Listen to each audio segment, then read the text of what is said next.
स्मशानातलं सोनं भाग दुसरा ही मराठी भयकथा पाहण्या अगोदर आपल्या मराठी कथा या चॅनलला सबस्क्राईब करा.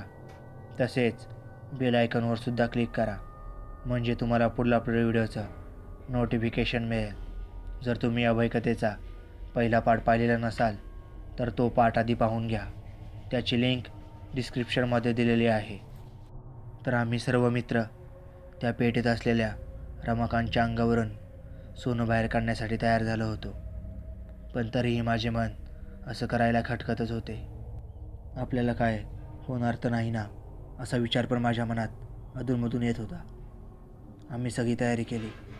आम्ही आमच्यासोबत कंदील, फावडे, पहार, कुदळ हे सर्व साहित्य घेतले आणि रात्री 1 वाजता गावाच्या विषयावर येऊन सर्वांनी भेटायचे आणि तेथून स्मशानभूमीत जायचे असे आमचे ठरले. हळूहळू रात्रही झाली. मी सुमारे 12:30 वाजता कंदील आणि कुदळ हातात घेऊन गपचूप गावाच्या वेशीकडे निघालो.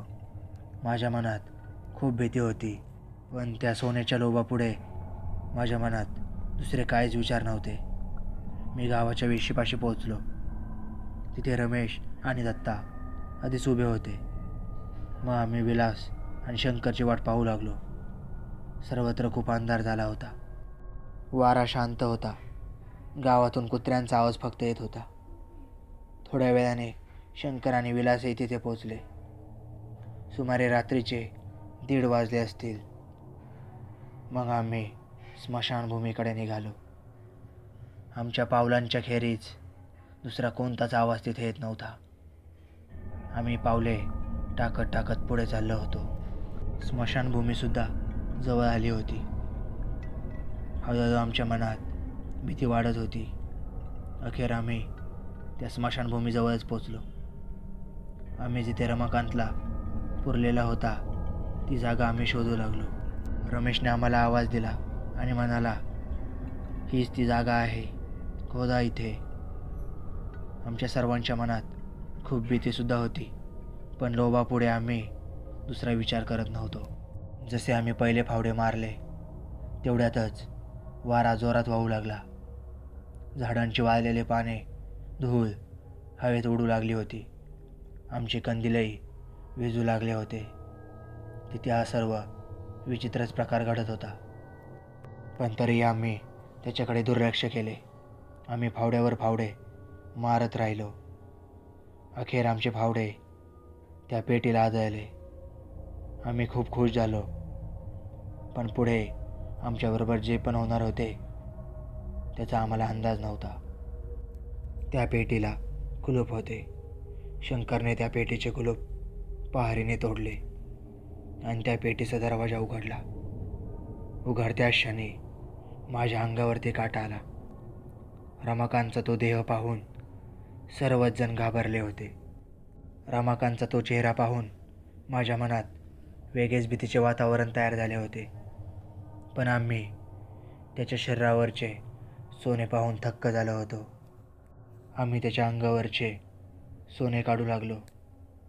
सोने पाहून आम्ही खुश होतो.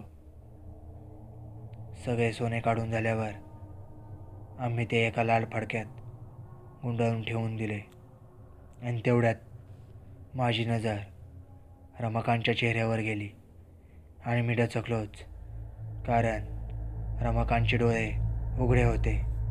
जणू काही तो आम्हाला पाहत आहे. त्याचे ते वटारलेले डोळे पाहून मला खूप भीती वाटत होती. मी लगेच रमेशला सांगितले. त्यावर तो म्हणाला, अरे चुकून उघडले गेले असतील. पण हे कसे काय झाले याचा विचार माझ्या मनात होता. आम्ही ती पेटी लावली आणि गाडूनही टाकली. आम्ही खूप खुश होतो, कारण आम्हाला भरपूर सोने मिळाले होते. आम्ही जरा पुढे गेलो आणि तेवढ्यात जोराचा आवाज आला. आम्ही मागे वळून पाहिले तर आम्हाला धक्काच बसला. त्या पेटीचा दरवाजा उघडलेला होता. आता आम्ही सगळेच खूप घाबरलो होतो.